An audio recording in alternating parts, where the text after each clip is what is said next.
Hi, everyone. So thanks so much for joining us today. Hi, everyone. So my name is Lingling. I am a product marketer here in the Bay Area. I've been a very long time member of this amazing community, made so many, new friends. So we launched this virtual hangout series actually back in March March 25th. when the shelter in place just got started, and then we really wanted to provide a place for the community to hang out in a very casual way and then stay connected and then support each other. We originally thought we would do one and just like try and we got a lot of great feedback from the community. So this is our probably fifth one already. Fifth one with Yeah. me, yeah. Yeah, with Yardley, and we also did two other ones with two other board members of the women product community. So today, our guest speaker here is Yardley. So Yardley, do you want to introduce Do a quick yourself intro. briefly Yeah. for people who may Hi. not know you? Yeah, hi everyone. I'm Yardley. I'm a co-founder and board member for Women in Product. This idea started in May 2016, and then obviously it's come a long way since then. Aside from that, I've had about 20 years of work experience, mostly in Silicon Valley, but also in New York. And I got my MBA at Chicago Booth. I started in electrical engineering, moved my way to product management and in general management. And then now for the last 6 months, I've been an advisor and consultant and board member to a variety of different startups. I also angel invest as well. And so it feels a little bit more like a free agent and like working with various different clients and companies. It's been really fun. Um, and what else is relevant? I'm a mom of two boys, 2 and Mhm. 5. And so part of our topic, maybe latter part, for those that are interested, is I definitely want to spend some time talking about like work-life integration, because I do think that's like a really relevant topic to many of us right now. Um, but mostly we'll be spending this time talking about advocating for yourself. And I actually want to use this time for it to be very interactive. So if you have any questions, please feel free to just chat or speak up.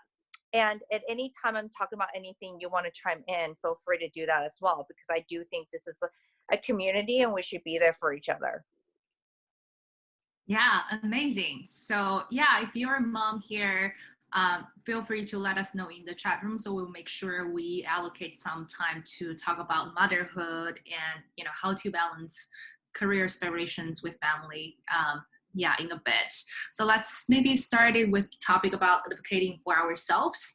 This is Yeah. actually one of the topic that's a lot of women in the community asks a lot. So Yardley, I'm curious. When I think about advocating for ourselves, it's very important to really understand our value that Mhm. we are bringing to the table. So how, as women, we can proactively assess our strength and then values, and then so that we can be confident. I think that's a really good question. I would say, yes, it's important to figure out what, our individual values are. But I think more importantly is starting with like um, what we think of ourselves mentally and how much we value our own stories. Each of us has a unique background, upbringing, aside from career. And I do think it's important to start with a place of thinking about our own stories and value that we bring to the table, like holistically from our upbringing, family background, and also comprehensively with the professional work. So I think that's like a starting point I want to start with. So for instance, with me, um, when I started in engineering, I worked a lot in the manufacturing lines with others. They're usually much older than me, and we're working on like spectrum analyzers, which is like uh, testing instruments, and people like are just like, this is like such a boring industry. Like, why would you go into that? And even until today, people don't really understand what it is and why.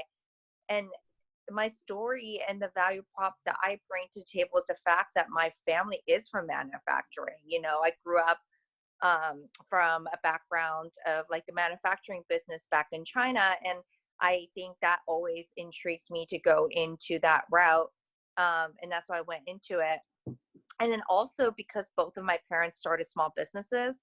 I also started working on products throughout my career. You'll see like a storyline that seems together that's around one, I always focus on small businesses because of my family background. So during the economic downturn, I was at Dun Bradstreet, really working on a whole new set of product solutions that allow banks to originate loans to small businesses during economic downturn, difficult times. And the second theme you'll see throughout my background is the fact that I love seemingly stale and boring industries. I run towards them because of my family background, like manufacturing, jewelry, real estate, healthcare. All of those industries are really important, outside of like the Silicon Valley, like tech bubble. And so I try to really figure out like, how do I use my knowledge and my tech background to disrupt those industries, help the end users, and also help the businesses in the meanwhile.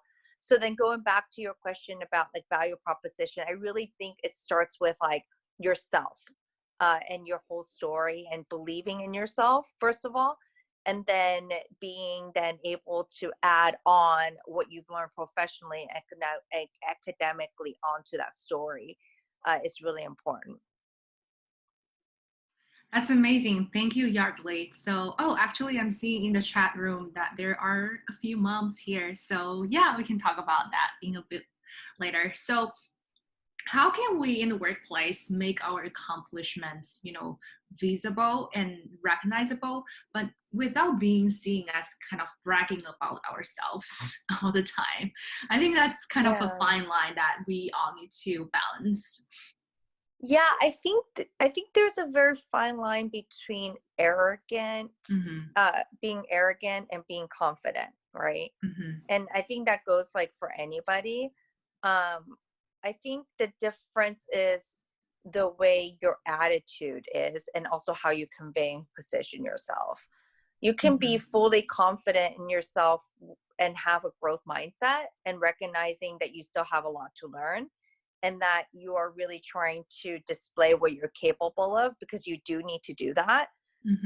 And also the other part of that, you got to also recognize that the way, males or men typically like talk about themselves is like 3 or 5 times with the confidence, right?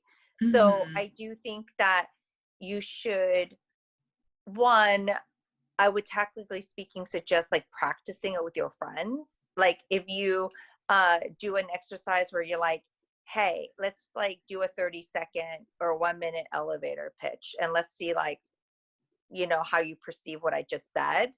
I think it's really interesting to do that, especially with friends who don't know you professionally too well, because then they don't really know what you've been capable of at all. And it's like, almost like a blank canvas for them. And then if you do that and ask it for their reaction and ask them to explain back to you what they just heard about what you're capable of and what you're able to do professionally, that will tell you a lot about how you're portraying yourself to someone who doesn't know you and what the missing gaps might be that you still want to highlight. I would say that's really important. As to how to get visibility, especially within an organization without seemingly like bragging about yourself, I think it's important to showcase the work that you and your team have done. From a PM perspective, you're always trying to make sure that you're showcasing the work of not only yourself, but also your engineering team, design team. So when you do readouts, when you send updates, I would definitely try to start that as a starting point of being able to like provide visibility and transparency and being proud of your team's accomplishments, which is like, including yourself in it.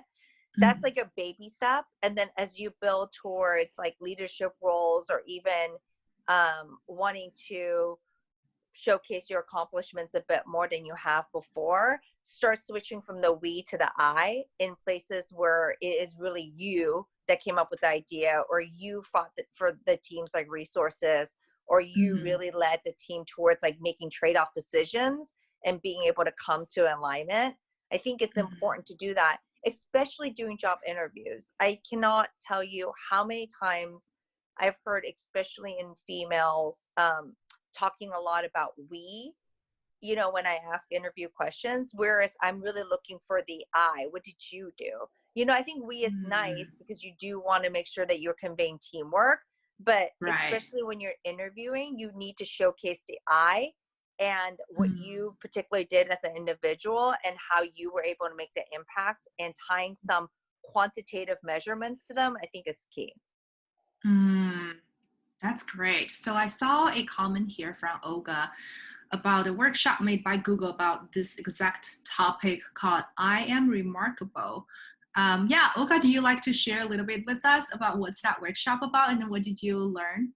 Yes, Like, of what's your course. aha moment from there? So it was this morning that I had this workshop. So everyone is they can just Google it, and they can just register, and at some point they will give you a date and you can just participate. So it's totally free, and it was so cool because in fact it was a little kind of exercise. I will not spoil the exercise, but it was an exercise in order to help you how to unlock this and how you can really showcase your accomplishment without appearing like you are bragging. And something that it's really come to me was this sentence: it's not bragging if it's based on facts. And this was really appealing to me. And so, and also accomplishments do not speak for themselves, so you have to give them a voice. So this was a big highlight of this workshop. But it's exactly what, Yardley, you were saying. It's like starting with like a bunch of few people, and after just Yeah. do it like a kind of muscle in order to do it. So yes. Yeah. Great. Thank you so much for sharing, Olga. Thank I you see for you're sharing. taking notes. Yeah. Thank you. Ella has a question here. Hi. Would you like to unmute yourself and ask the question here? Yeah, sure. Hi, ladies. Hi, everyone. Hi.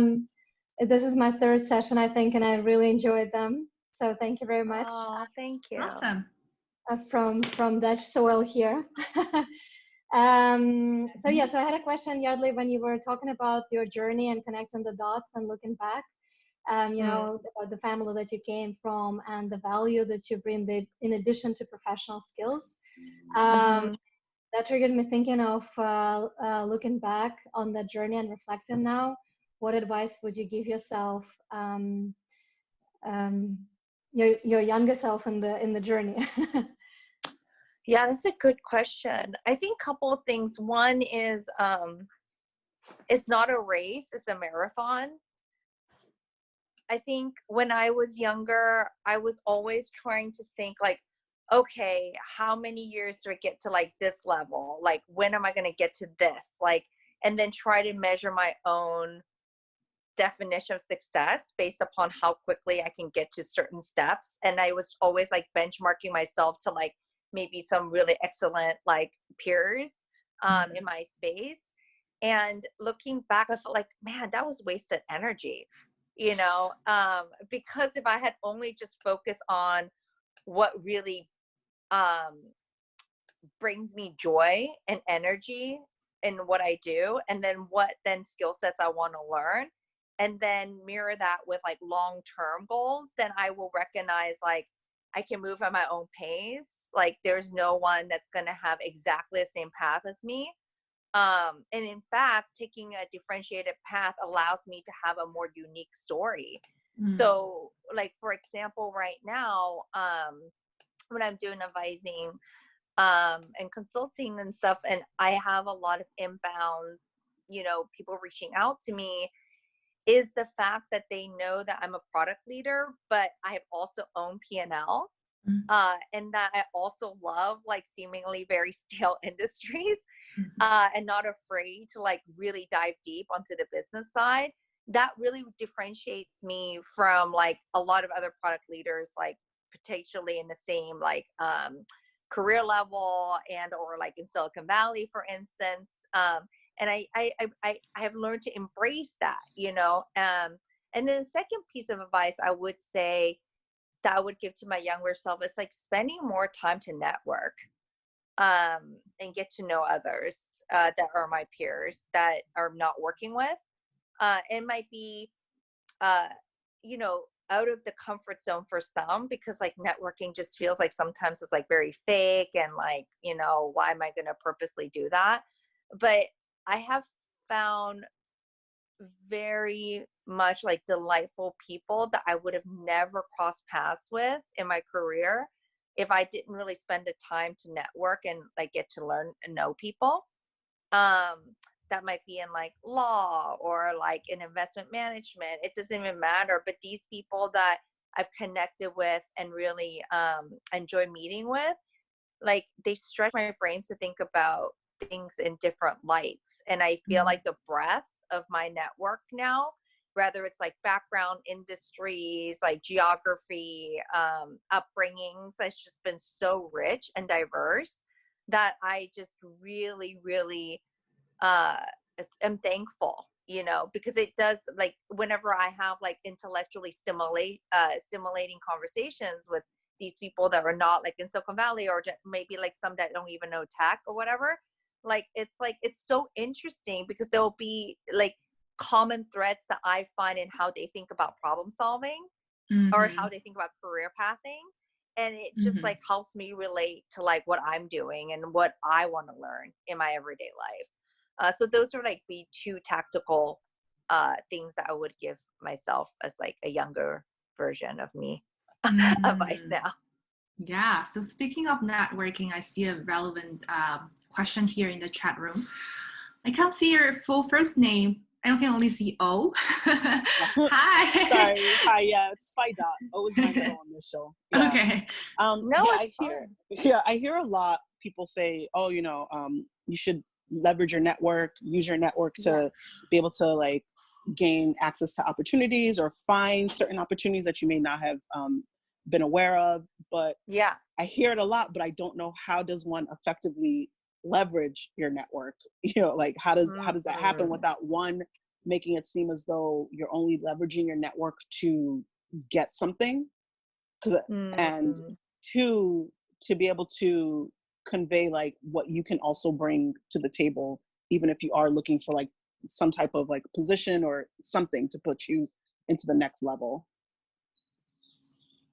Okay, so I think the first part of the question about networking, you know, I would take a couple of different approaches. I mean, I'm a very much an extrovert, and I do like going out and networking. And over time, as I talk about networking being important, I have learned that not everyone's like that. So like, I think, you know, I've thought about in different ways. So like, one is obviously attending like events, or even like virtually meeting people that have like potentially like same interests. So for instance, like tomorrow, I'm going to attend an event around like fintech and like how corona virus has impacted like the fintech industry and world. And like, I'm excited about the topic, and I'm sure I'll like meet, you know, some people that I'm going to want to like follow up with and connect with afterwards.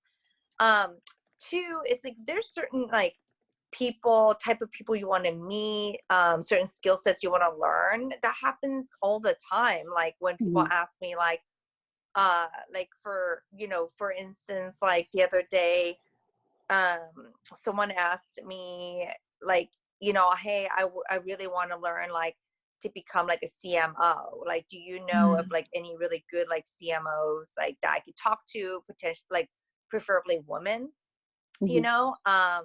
And of course, if they're like within my network and like I'm close to, it's like easy intro. If not, otherwise I will still try to go on my way to see if I can like make that intro.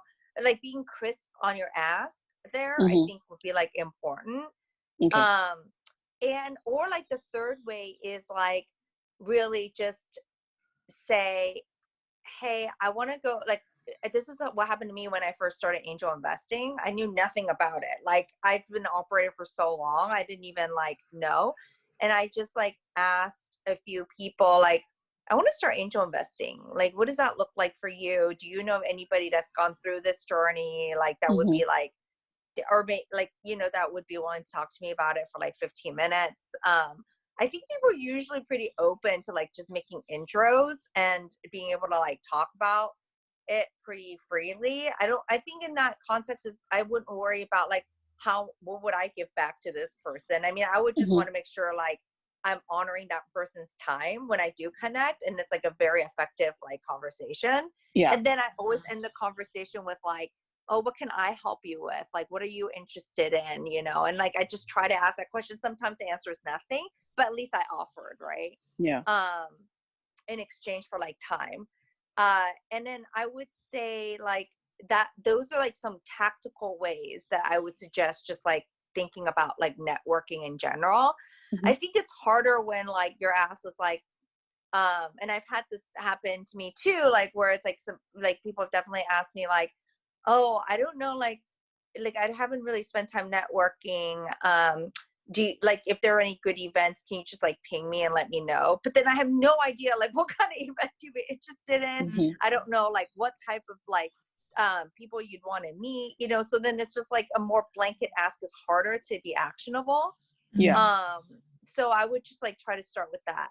And then what was your second part of your question? Because I don't want to miss it. Oh no, you answered everything together. And oh, like okay, great. how to not let it feel as though it's more of like a I think it's type fine. of relationship. Yeah.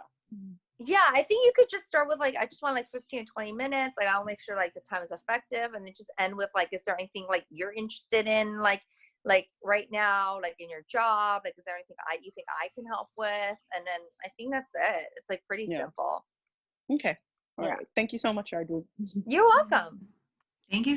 So we have a lot of questions here. Lucy has a question regarding relationship with mentor. Would you like to unmute and elaborate on your question? Hi, Lucy. She might not want to. Oh, okay.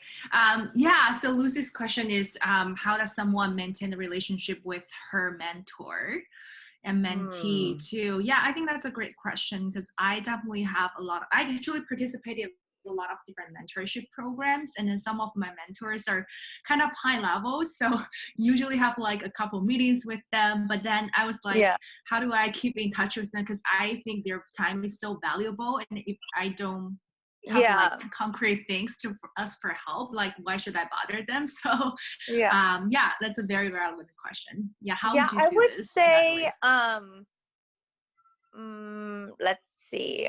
I mean, obviously I've been like on both sides of this coin like for quite a long time, whether it's like me being a mentee or I'm being a mentor. I find the most effective relationships on both sides is just like, you know, being respectful of each other's time, while when you are spending time together, to have a little bit more time to catch up and bond. So it's like, I'd rather optimize for longer meetings more infrequently rather than like, hey, let's just like have a weekly and like, you know, check in for 15 minutes. Because you're part of it is like, you're trying to develop the relationship over time. And, I think unless there's something like that's like, you know, urgent and or like time sensitive, of course, like those are like exceptional cases. But I think for me on the mentee side, when I think about my mentors over the years, and they're still my mentors today, I reach out to them proactively, but like sparingly. And I would try to make sure that there is like a real like topic that I want to discuss aside from catching up. And I also use the time to hear what's going on in his or her life. So it's not just like me coming like and be like, oh, here's an update on me and here are my questions, but it's like more like a two-way conversation, even if I have nothing to really offer like tangibly, you know, back, but I also want to learn about his or her life, you know, and what's going on. I would say like it is usually on the mentee to proactively reach out, like even like for myself, you know, because like on the mentor side, I do I mean, right now with everything with going COVID, I definitely feel like I've been proactively reaching out to my mentees just to check on them, how they're doing. But at the same time, I would expect that if there's anything I can help with, that they like wouldn't hesitate to reach out to me, right? Mm-hmm. So I do think looking at it as like a long-term relationship that you want to foster over time, and being like respectful of each other's time and really getting to know each other, aside from like, here's what I need help with, I think it's like meaningful. Great. Thanks so much, Yardley. Yeah, I definitely think it's on the mentee side to proactively reach out to our mentors and be very specific about, our asks, and how the mentors can help us, because mentors don't know like when you need help or what you need help with. Yeah, and I would say over time, like I've definitely had mentors reach out to me for help, and like, it's like, I mean, it took years, actually many years, but I do feel like recently, last few years that's happened. I mean, probably because I'm much older now and like, or much more senior, or like whatever is the case. But I think like it's also like changed because I'm able to like learn about them over time. And really show like invested interest in my mentors too, So Great. Kamini has a question here regarding mid-level career PMs. Hi, Kamini, would you like to unmute yourself, or should I ask your question here? Yeah, I can. Hey, Yardley, thanks for the session. I have my question is more around, I'm currently in a mid-level PM role right now, a senior PM. I'm looking to transition to product leadership level roles. So what are the key skills that, what is your advice generally for people in the mid-level who are transitioning to leadership? So what are the key skills to develop, and how would you highlight your accomplishments to showcase to recruiters or to the companies that, hey, I'm ready for the leadership level roles? So I would like to get some advice from you and from your journey. Of course. And when you talk about leadership, are you talking about specifically people management or in general? In general, not very specific on people, but probably to the director level roles from, GPM or director level product roles. How can you effectively transition, and what are the things that I can do to highlight? Yeah, I mean, I think it obviously like varies in different like companies, and especially size of companies and industries on like, exact titling. But I think in general, if you're saying like, okay, I've been a senior PM for a while, I want to transition into like product leadership roles that typically include people management and other more strategic initiatives and conversations. I think a couple of things. One is really showing the leadership style and how you're able to rally the team in your current role. Because ultimately, as a leader, a lot of times it's getting alignment between different stakeholders and different people, and being able to like have the proactiveness to want to solve complicated problems. And that does show like your leadership skills, right? And also the other way is also like how you communicate up and out to like the rest of the organization and or like to other leadership teams. I think it's important. I've seen in this particular point, I want to spend a little bit more time on, because I've seen so many amazing I see PMs that just cannot move like up because like this communication gap. They're like, the way you are able to communicate to like other leaders in an organization and read out like the progress or pain points or challenges your current team has or your current role has, or like proactiveness in saying, hey, I know business is like, having these challenges right now. Here's some of my ideas. It's all about what you communicate and how you communicate it. That is like often a blocker.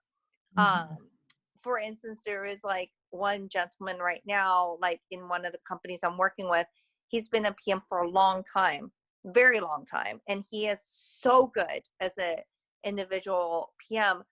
But the challenge with him as a product leader is like, he will spend an hour talking about something that could probably be effectively communicated in 10 minutes.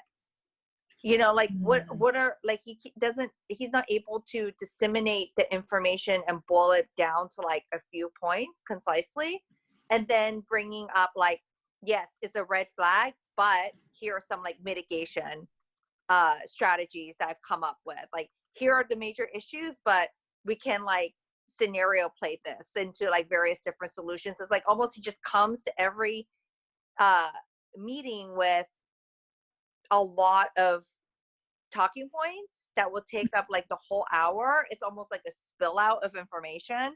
Then hear all the problems, and then there's no like, okay, well, what are some solutions? What's some hypothesis? How are we gonna like tackle this? Like, I think it's you know, the communication style and what you communicate and how proactive you are, and showing to other leaders that you're able to like overcome these problems or rally people around them or like lead the team around them, or even showing some of your thought process to overcoming these problems and be okay that they're wrong. It's like any of that would be like amazing. And then I think the other piece about people management, which I know is hard in product management, a lot of times the teams are so lean. Like engineering, you're like 2 p.m. ratio is always like 5 to 10x to 1 p.m. So getting people, direct people management experience is hard. And oftentimes people ask me like, how do you make that jump? I think it's being able to show that you're a leader, but also like mentoring others. Like if you have certain skill sets that you're really good at, and like you're able to show how you're able to mentor other people to develop those skill sets, or like lead the team, I think that is like really important. Does that make sense? Are there any follow-up questions from that? No, actually, that was really helpful. I think you touched upon all the key traits that a person has to kind of highlight or develop in order to kind of be ready or move to the leadership level. I mean, I think communication and influence is one of the key things that I've been kind of working on internally within the company, and also kind of showcasing on my resume and branding myself. So yes. I would say, okay, so one more thing on the communication piece, just like a tip for you guys.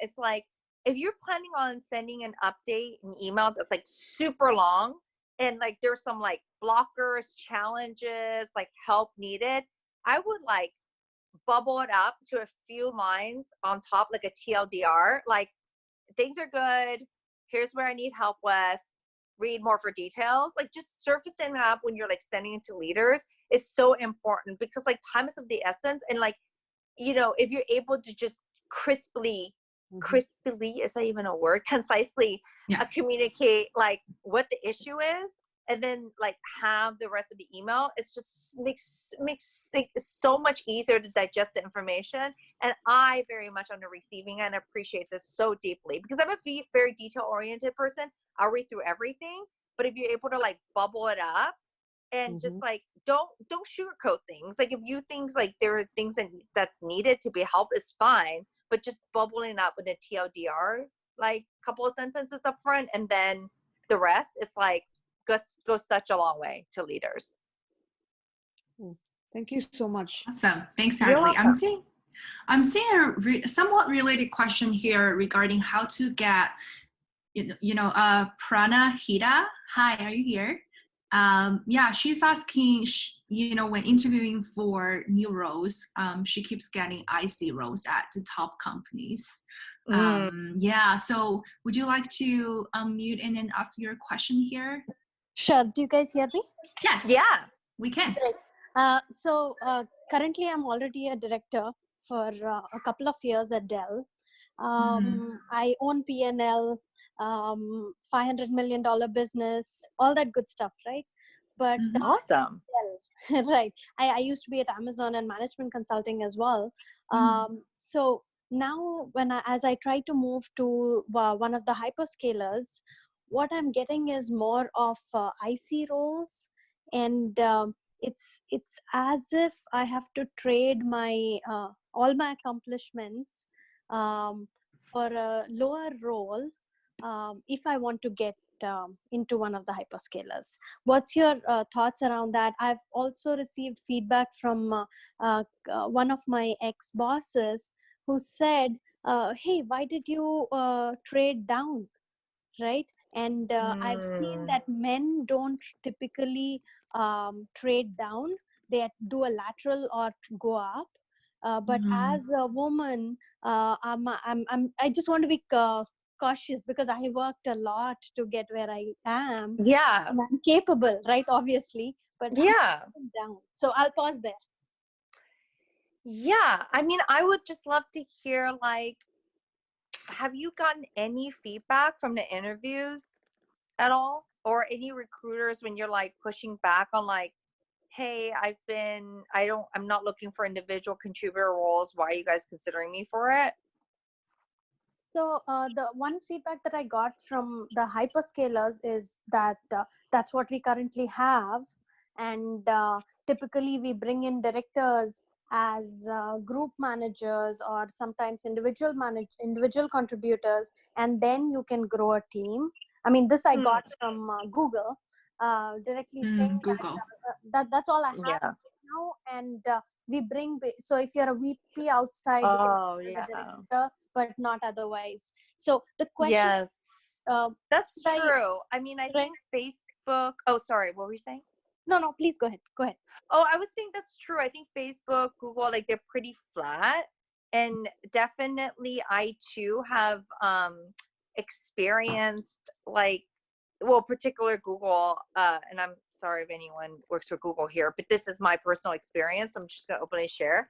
But like, I do think like I even experienced it myself when I was like a director, senior director, and then like Google was trying to bring me in for like a group PM role or something, and saying like, oh, we've had like C-level executives from startups that would join us, and they're like group PMs, or like I've heard that, and I've had the recruiters have like try to sell me that way, but I just said no, and then I just never took it. So I mean, this is a very like clear cut logical thing to me. Like, I'm not going to take that as a reason for me to go and join them. But at the same time, like if it was such that I'm starting like a new business line or like new business unit or working with certain technology that I've never worked with before and I'm that passionate about it, then maybe I would consider. But in general, I would not accept that. And I still have never accepted that. So I think like I would say it's one thing if they say, oh, the company is like that, and it's a very personal choice. If you want to do that, like again, it depends upon your own personal circumstances as well as the opportunity and like how well it jives with you and how excited you are to like overlook that. Because ultimately, once you commit and join, it's like you're basically overlooking that, and you're okay with it. And if at that point, I would give a crap ass like about whatever anybody else says, because it's like I'm excited about this, like, and that's that, right? But I would say like secondly, if you're not getting any personal feedback as to why you are being considered for those roles, except for like, oh, this is how our company is, then I also feel like that's a flag that I wouldn't tolerate. I mean, it's very different situation if your experience and or the way you interview or maybe the way you present yourself isn't like giving the confidence level that you're ready for a product leadership role, and that we can like work with even if it's untrue. But if it's like a blanket statement like this is how our company is and that's how other people have accepted historically by joining our company, then I kind of call BS on that and I don't accept it. Yeah, and sorry, just to pull the thread a little forward. What's funny is I did interview for a director level at Google a year ago. It was in an adjacent space, so I didn't make that. But they already know my caliber, but they still want me to come and interview for an IC role, right? So I'm just curious, is even trying to pull yourself down to get to an industry, is that even a good strategy for yourself, right? I mean, I would say that from my own personal experience, I did go back to an individual contributor from Dun Bradstreet to Trulia. So I was a product director at Dun Bradstreet, and I, was there for 3 years. I even started like a business line from scratch and made it into like a multiple, like double-digit million revenue line during economic downturn. And then I went to eBay for like about a year. And when I joined Trulia, because it was a startup and it was so small and it was so flat, I believed in the mission and I was very excited about it, that I joined as an IC.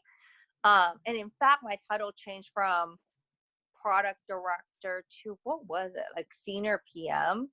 So I did accept it. And it wasn't a blanket statement of like, oh, this is our company. So it was more like, there were like no directors there at the company. It was very small. And it was like the company was just kind of trying to figure itself out.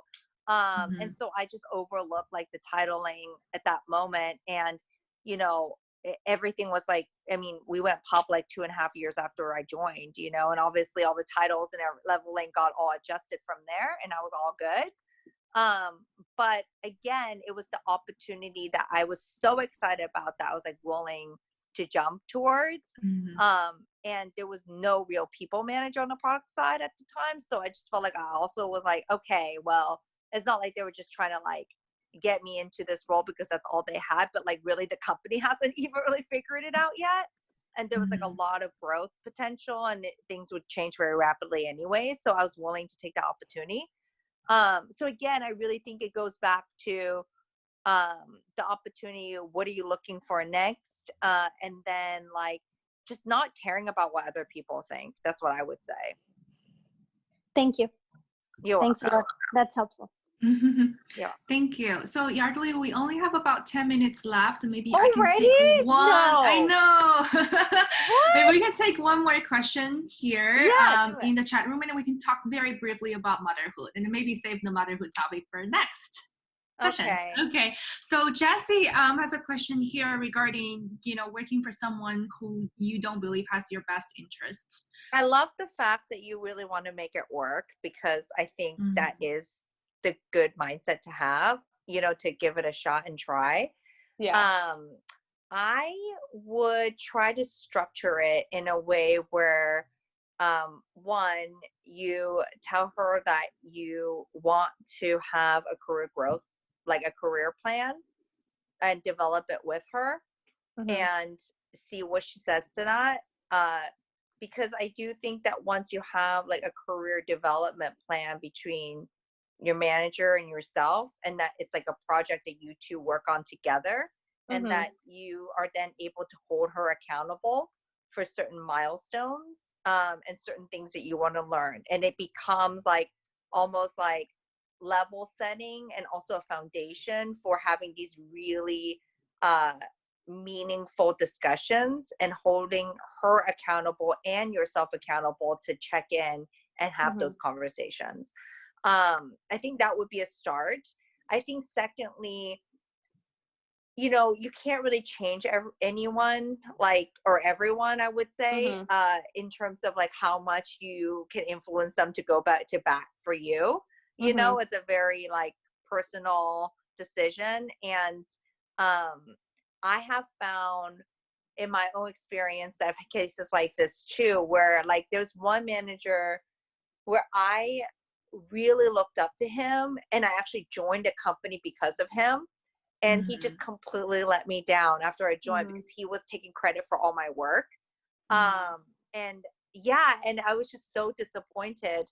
But yet I didn't feel like I could just say, I'm so disappointed in you. You know? Right. Like, you can't just like say that, like, right. But I did let him know about my dissatisfaction, and, he didn't change, and he stayed as my manager, and I wanted to stay in a job because I really like my job. So I just changed the conversation and first of all, I changed my own mindset to know that, okay, if I've already displayed my dissatisfaction, I clearly communicated it, and what I would expect. And if he doesn't change, then I know he's not going to change, then I have to change my mindset and making it in a different way to hold him accountable, which is then then I made it very tactical, like, okay, next time when we have a presentation with the exec team on this product, I would like to be able to present for 10 minutes on the updates. Do you have an issue with that? Like, are you aligned? Right. Like, just kind of started making it very tactical. So then I got what I wanted out of like our relationship. And then, you know, I did the career development plan with him, where then I was able to say like, okay, well, here's what it'll take to get to director. Do you agree with that? Are we agreed on this? And then like having the regular checkpoints. Ultimately, you can only do so much on your end to change this person's attitude and mindset. Who knows? Maybe she has like a million other things on her plate and she like just doesn't have time. Maybe she's also trying to prove herself and she can't like think about you yet. I mean, who knows what's going on in her mindset, but that's not for you to worry about. It's just like holding her accountable and then making sure you got what you wanted out of it. I think is the most you can do. And then if all else fails, then, you know, we go to a different plan. Thank you for the question. Yeah. Maybe we can take one more question. Hi, Okay. Jody. Are you still here? Hi, Jody. I can see your face. Yeah, you have a question regarding KPIs. Yeah, would you like to ask here? Yeah, I realized it's a bit of a layered question. I think originally my question was how do you speak about KPIs during job interviews? Because as I've been interviewing, I found that there are a lot of questions about like, oh, like what are some KPIs you've tracked in the past and how did you define success? And I think part of that is that I'm not super familiar with doing that at my company. And so even just getting into the exercise of like, how would I define a KPI for this or that? Even trying to backtrack it to make it sound like a story. I've been struggling with that. So if you have any advice on just sort of how anyone here has tracked KPIs in the past or has helped to like define them with the team, that'd be really helpful. Yeah, I mean, I think I always like KPIs that map back to like company goals somehow. So I'm assuming there's some high level company goals. Yes. Yeah. And then are you able then like maybe work like to map some quantitative outcomes to what you're working on to those goals? I think so. I guess maybe part of the challenge is that I feel that my product is dependent on, like, let's say if we're tracking sales for my company, the product's dependent on the people who are kind of using the product to sell. And so then it's kind of interrelated, not necessarily directly due to a feature that I've helped push out or anything. I mean, in an ideal situation, and I've worked with many companies like that has a sales component, where take this as example, like ideal situation is that you're able to actually align some sort of like KPIs with the sales organization. It does not have to be like revenue dollar amount, but it could be like new logos or like X number of customers adopting this, or like 10 customers joining our early adoption programs and giving me regular feedback on a monthly basis on the product, or like 80% retention of like users like after this product's launch. Whatever it is like trying to get some sort of gauge and commitment with the sales team is ideal. But if you can't do that, then I would go into like the level of being able to like really focus on a product metrics that are basics, like rather it's like adoption, retention, conversion, you know, anything like that, I think would be helpful. Because if it's a sales B2B product and you can't control like top of the funnel, how many customers going to adopt it, you at least, you know, like from baseline, like it doesn't matter how many customers adopted it. It's like how much like do they use it? It's like a daily, like, you know, usage rate. Is it like a weekly? Is it like a conversion rate? Like try to look at it from different angles that way, and remove what's like, try to remove what's like not within your control. And so either you partner with the sales team and develop the KPIs together, and or you also develop like your own and see like what sticks and what works. That makes sense. Yeah. I think my takeaway from that is like, even if I'm not tracking to a specific new features KPIs, there's always a baseline of metrics that I'm probably trying to maintain as well as improve upon. Yes. And so a good starting point to like think about what else in addition do I want to track and what's within my control versus Exactly. Awesome. Thank you. Great. So with that, our session has come to an end. Thanks so much, Yardley. Everyone, if you're still here, please unmute and give Yardley some claps. I know this is my every other week. And I know now that there are other board members joining to do and other product leaders. So I'm going to try not to take up future sessions, but if I could be helpful and come back and do more of these, I'm happy to as well. Please give us feedback. Again, I'll send a follow-up email. Also, we're looking for speakers for a Women in Product Conference that's coming up. It'd be virtual in the fall. And we would just love any like speaker submissions as well. And I'm happy to send the link out as well. Yeah, actually being a speaker can be a great way to build your brand as a PM or product leader. Yes. Thank you so much. Cool. I know many of you connect with me on LinkedIn, but I love Instagram. So if you guys are open to it, also connect with me there. I'm like on it all the time. Ling knows. Yeah. What's your handle, Yardley? You should tell us. It's Yardley. Yeah, it's okay. All right. Thanks, ladies. Thanks so much, everyone. Okay, have a wonderful rest of your day. Thank you. Bye. Okay. Bye-bye. Bye.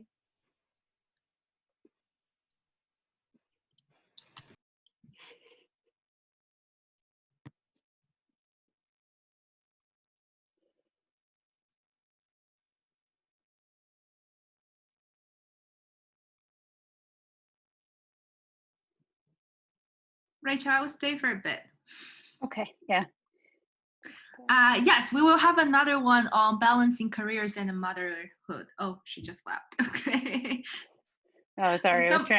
I was removing everybody. No, it's okay. Yeah, 2 people asked me privately about, can we have